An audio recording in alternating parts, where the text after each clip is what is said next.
This is ABC 10 Mornings. Good morning. Happy Tuesday. It is October 27th. Thank you so much for choosing us to start your day. Walt Gray checking in. We all clocked in. Did you see the new time clock here? It's the new Did I see it? The new Tegna time clock. You didn't punch in. I forgot. We're under new management. You must not be here yet. Yeah, so we're all happy to be here, all festive and whatnot. And Rob is back.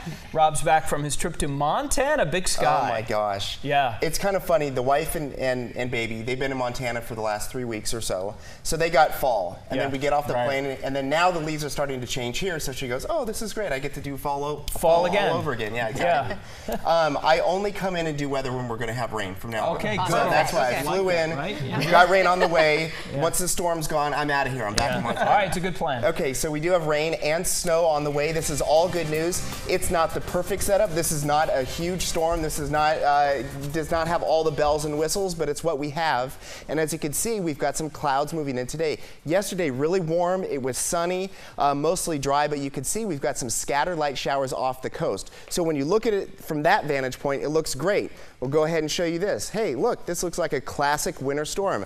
We've got issues though, folks. Unfortunately, the low is going one way, the moisture is going another way, so we're sort of caught in the middle. What we will end up with is a storm with rain and high elevation snow, but when it gets ripped apart like this, it's not the best case scenario. So still expect some scattered light showers and some high elevation snow. I just don't think it'll add up to all that much. The timing of this is important. We're looking at 50s this morning, wind generally light. Yes, rain and snow on the way. It is going to be cooling down. We've got 80s by the end of the week, but the timing, overnight tonight, a few scattered showers. Looks like prime time for light rain will be tomorrow morning during the commute. Melissa? Rob, thank you. We'll be keeping a close eye on that. It's a little teaser, a little something.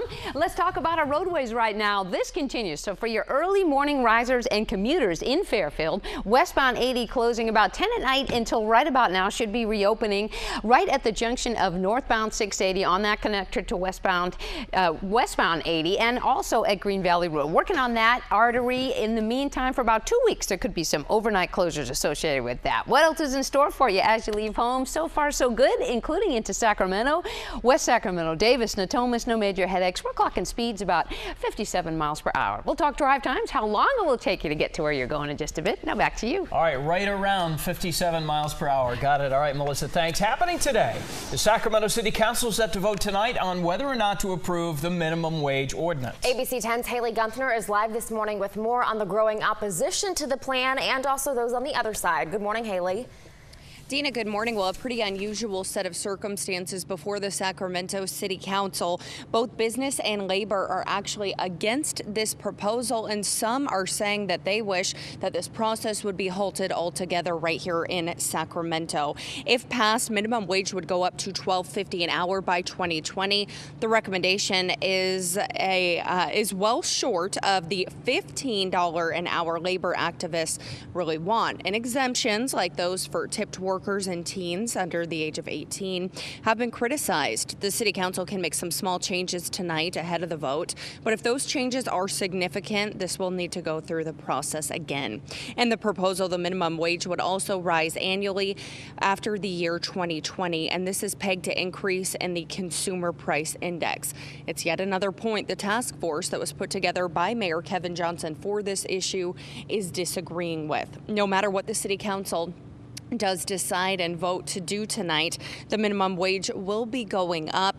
The state increased the minimum wage to $9 an hour last year and is raising it to $10 this year. So definitely some big changes as far as this is concerned, but stay tuned. The City Council really could go either way here. We'll send it back to you. Yeah, that vote's going to be interesting. Haley, thank you. The City Council will vote on whether to accept a $600,000 grant from the Justice Department to help fund a police body camera program. Sacramento police already started testing a few of the cameras earlier this month. Locally, all 23 officers in Ripon started using the cameras back in July. In our drought crisis this morning, a Southern California water district considering releasing the names of the biggest water wasters. The LA Times reports the city's Department of Water and Power is rethinking naming the water wasters as well as imposing big fines. The East Bay Municipal Utility District has already adopted the policy. Earlier this month, Oakland A's executive Billy Beane was outed as the third highest water waster in that district. UC President Janet Napolitano and Governor Brown will be in San Diego for a 2-day climate change summit. Some of the UC's top researchers have outlined what they think the state and world should do to tackle the issue. Among them, reducing the carbon footprint of the world's wealthiest. And drone drama. Police are looking now for the owner of a drone that caused a power outage in West Hollywood. It hit a power line, which then knocked out electricity to about 600 people.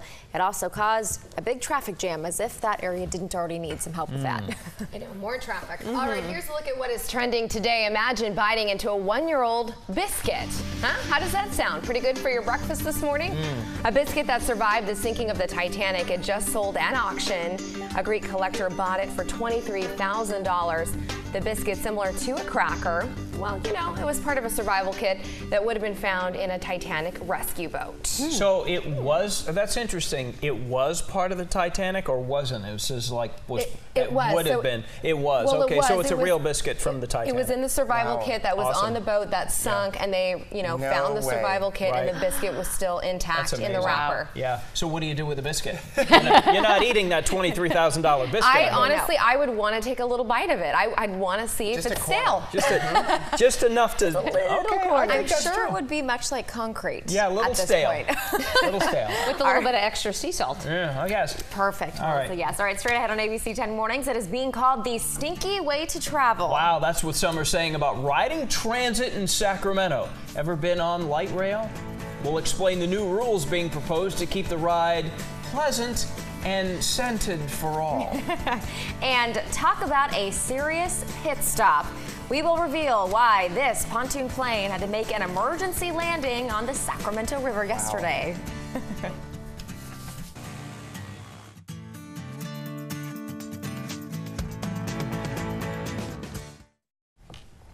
All right, at 4:39, get ready for El Nino, as Mr. Karl Mark has been saying for the last few months. Yes, it's expected. Is that Almost a year. Almost a year.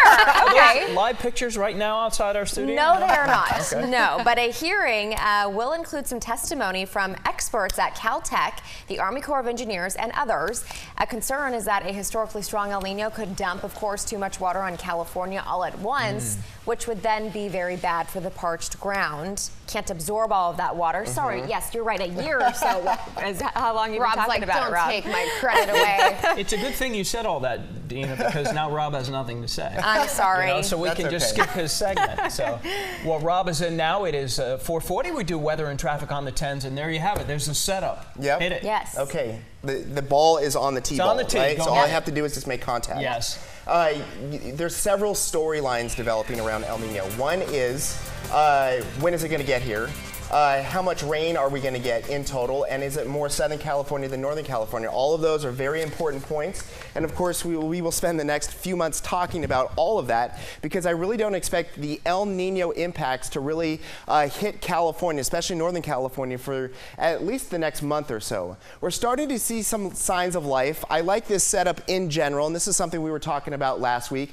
Nice big low out in the Pacific, hooking up with the leftovers of Olaf. All of that has happened. The problem is that there's a bit of a disconnect, and as we work through today, you'll see why this is not going to be a major rain event for us. First of all, the low is in place. We've got some cold air behind it. It all looks good. You could see the classic cold front. This is a different kind of storm, and in many ways, this is the opening round of our fall and winter and even spring storm system. You see these big Pacific lows. All of that looks good. Instead of weird stuff drifting up from the south, this is a classic Pacific storm coming together. The problem, again, is that the low is moving off to the north. And when that happens, it's really sort of getting ripped apart in a way. So we get the moisture that moves over Northern California, but we really don't get everything linking up. So yes, we get clouds, we get cooler weather. We'll get some spotty sprinkles up to a few light showers today, I think. But really, where everything comes together is going to be by early tomorrow morning. You can see that is a cold front.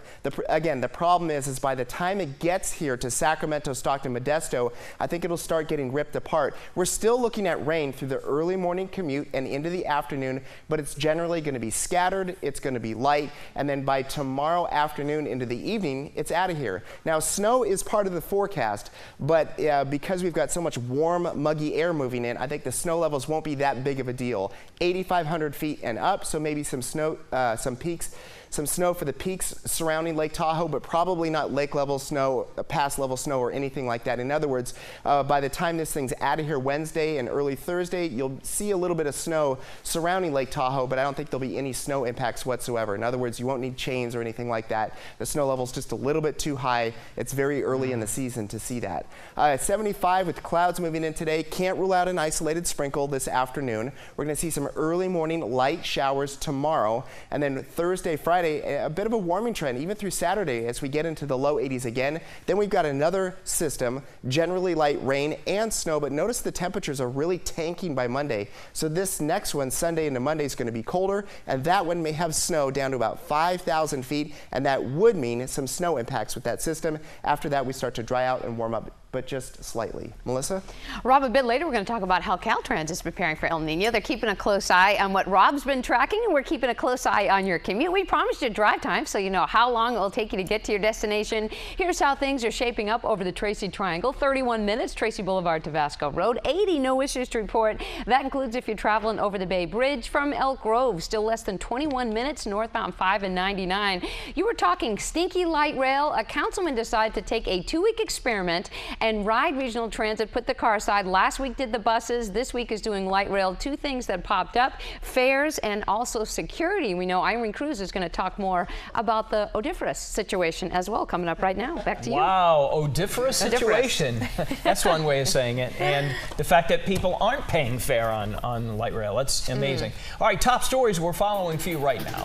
Complaints of those smelly riders on regional transit trains and buses had officials considering a new rule that would kick the odor or odiferous people, as Melissa would say. Yes, we have Irene Cruz is going to be working on the story in the 5 and 6 o'clock hour. But first, ABC 10's Ty Chandler has more on the rider pushback that forced RT to reconsider. Are you in for a sticky ride? Complaints coming into regional transit says that's what it's like on buses and trains. A longtime bus driver tells us sometimes it can just be unbearable. It distracts me because I'm trying to drive and breathe at the same time, and it's nauseating. But a measure to kick odor offenders off didn't go so well. Rider advocates say what is considered smelly is completely subjective, and this rule could unfairly target homeless and low-income riders. Ready for a fight, they made countless calls and sent emails forcing the majority of the Regional Transit Board to reconsider the idea. All except for Linda Budge, representing the riders of Rancho Cordova. Regional Transit staff made a good proposal based on complaints and comments that they had heard from constituents. And so my constituents were telling me I needed to support it, so I could not in all good conscience vote against it. And I think that her constituency would very much appreciate that there be absolutely no homeless people on the bus or train. This measure was supposed to be one of a series of code of conduct rules the RT wants to institute to ensure a more pleasant riding experience. This also includes no sleeping on trains or playing loud music. In the newsroom, I'm Ty Chandler, ABC 10 News. Someone tell Chris Christie that. All right, emergency landing, not for reasons that you would expect, though. Interesting story here this morning. A small pontoon plane had to land on the Sacramento River yesterday over at Discovery Park, right next to boaters and spectators. The abrupt landing stemmed from the plane's passenger, the pilot's wife, who needed, get this, to take a bathroom break. After safely landing the plane on the river, they taxied over to the bank. Once they were able to use the restroom, turned around, took off. That's what you're seeing here. The FAA says there are no real rules governing this type of landing for those smaller planes, so there was really nothing wrong here. It's just pretty surprising to hear that that's what led to the pit stop. When you gotta go, you gotta go. Is it ironic the plane's name is Stinker? Yes. Did you guys notice that? Yes. Saw that. Yeah. Love it. I just had to point that out. Okay. All right, well, to the life section now. Starbucks is out with a brand new Halloween Frappuccino. Get this, it's called the Frappula Frappuccino. The vampire-inspired drink, it is made with white chocolate sauce, milk, coffee, and ice all blended together. It has a drizzle of raspberry syrup. That gives it sort of that bloody look you can see there. It is going to be available tomorrow through Halloween, and I think it looks delicious. So you go to Starbucks, you go, I'd like the extra bloody, please? I'd like the extra bloody Frappuccino. Wow. Well, give them credit. Oh! That's what I would do. That was actually too good, by the way. That was good. Yeah. 4:47's the time. Straight ahead, a major retailer is saying no to Black Friday. What REI wants their customers to do instead of shopping on the busiest shopping day of the year. Welcome back. Remember this video? We showed it to you. This is of a shark sighting near Alcatraz there in the Bay Area. Now sharks, they've been spotted in Northern California again, this time though in the Pacifica. We're going to show you some photos the Coast Guard posted. They say they saw about 20 different sharks, huge ones, you guys, in the water swimming. And of course they say it's all because of those warm temperatures that Rob has been talking about. Because of El Nino, I'm sure you're going to talk a little bit about this, but 20, and in some of the photos, they say they were actually swimming. Get me away from the shark. There's my happy. Rob, Isn't that crazy? There's so many sharks, they're actually now in the fountain at the front of the station. They're just everywhere. Can you like start swimming away from them? Yeah, be careful, bud. Here's the thing. You could swim. It'll make you feel better. Shark doesn't care. Shark's always going to be faster. No, I want you to now do it. Oh, there you go. Yeah, there we go. Do a little, I used to swim in high school, and boy, have things fallen off. We attempted to do weather and traffic on the 10th, and feeble attempt this time, but here he is with weather. You know, it's really interesting, but you know what? This time of the year, September, October, those are usually the sharkiest months in California. They usually tend to feed and breed around California this time of year. Then, for some odd reason, they head off into this weird zone between Hawaii and California and hang out there for much of the winter, and then they come back. There's a lot of research that's been done. They actually drill a radio transmitter into the dorsal fin on top, and they've been able to track individual sharks over the last several years. It's a really interesting project because we didn't really know what they did for a good portion of the year, but they usually are in California, or at least off the coast of California this time of year. Okay, 82 degrees in Sacramento, 83 Stockton, 84 Modesto. Those are the highs from yesterday, well above average, not quite record-breaking. This is what it looks like today. We're going to be closer to the average. You'll notice a big difference in the temperatures today compared to yesterday because cold air is coming in, and also the cloud cover. You know, this time of the year, it doesn't take much, usually just one extra element that comes in, and that'll crash the high temps for the day, and I think clouds is the big story today moving in. As you can see, we have a nice area of low pressure off to the north. All the moisture from the leftovers of Olaf, all that's connected. The problem is, though, the low goes off to the north, and then we just have some moisture moving through with nothing really driving it. So yes, we're still looking at rain and some high elevation snow, but it's not really connected as much as we want it to be, so we're left with scattered light showers, high elevation snow, not a big storm. By the way, this is an update and an important one. You can see the cold front coming in early tomorrow morning. The latest update that came out literally 5 minutes ago has it slowing down. And this does happen from time to time. Sometimes when storms come in off the Pacific, they start to run into land, they slow down, there's more friction. So perhaps we could be looking at the more heavier rain holding off past the morning commute. I still think the roads will be wet because we'll have some overnight showers, but overall maybe some of the more steady rain is probably going to hold off past the morning commute. Again, that just came out 5 minutes ago. Temperatures today will be noticeably cooler than yesterday. Yesterday, as I showed you, we were in the low 80s. Today, I think we'll be somewhere in the mid 70s with cloud cover. We're going to see some early morning showers to about noon or so, then things will start to slow down. We get to the 80s for a couple of days on Friday and Saturday, then more rain comes in on Sunday, again generally light, but the temperatures crashing down into the 60s for a couple of days Monday, Tuesday, then we warm up slightly by the middle of next week. Over to you. Good morning, Rob. Good morning, everyone. So far, so good on our roadways in the green. Real-time speed readings at least 60 miles per hour from sensors in the roadway, not just into Sacramento, Central Valley. Good morning, traveling south all the way to Modesto. No major headaches. Well, you know, a reminder again, Halloween coming up this Saturday. Be especially safe on the roads. A Denver man He has quite the bewitching safety message out there that we're going to bring in the spotlight with this morning's Crowley's Corner. So Donald Parker made a witch decoration more than 20 years ago. And you know what? To this witch, she's added a couple different messages and accompaniments over the years. He wrote, "Don't drink and fly." This year, though, he wants drivers to put away the phones. And you know why? He says he's been hit twice by drivers who were texting.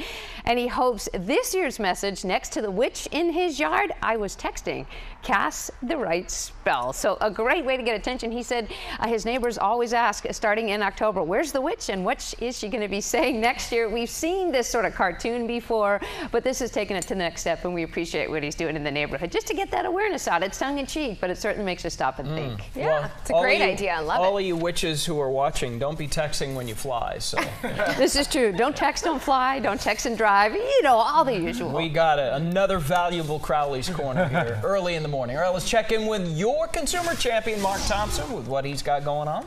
Yeah, good morning, guys. How is everybody? Good, how are you? Great, Thank excellent, wonderful. Well, this is a huge problem this time of year. We're talking about thieves following delivery trucks and actually stealing your packages right off of your front porch. I'm going to give you some tips on how you can protect yourself this holiday season, especially with more and more people shopping online. There's a lot more deliveries coming to people's doors. So I know you guys have both done stories on this in years past, but it keeps getting worse. So I have that 5:30, 6:30. Bad guys following the delivery truck. A lot of people have more cameras too on their front surveillance doors. camera, that helps police a lot, but those are expensive to put up around your house as well.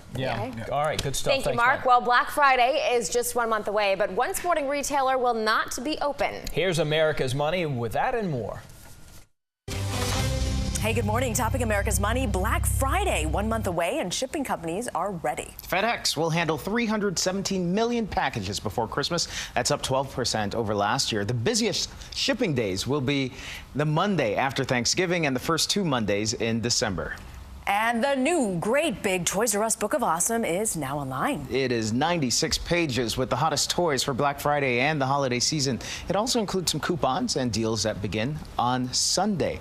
And sporting goods retailer REI is bowing out of Black Friday. As stores compete for holiday sales, the company closing its doors and giving employees a day off with pay. The CEO says Black Friday has gotten out of hand. He's encouraging customers and workers to spend time outdoors instead of shopping. Flag football, anyone? Yeah, sounds good. And that's America's Money. Spectacular. He's not You sold think he on really it. I was going to say, hashtag opt outside. That's what people look Camping. at. All right, imagine better jobs in today's Who's Hiring. Lodi Unified School District is hiring a heating and air conditioning technician. A high school diploma and completion of an apprenticeship or a technical school program is required. If you would like to apply, visit lodiusd.net and click on the employment tab. All right, as we wrap up the 4:30 half hour, an Alabama man recently returned a library book that was very long overdue. 63 years to be exact. Have you guys ever done that? I will tell you, I have one. You do? You still, you're holding on to one? Well, the book, it was checked out in 1952. The man found the book. It's called Lydia Bailey by Kenneth Roberts earlier this month. And when he returned it, the fine, get this, it came out to be $1,500. And of course, the librarian waived the fee. I love the idea that they waived it. I have one from middle school.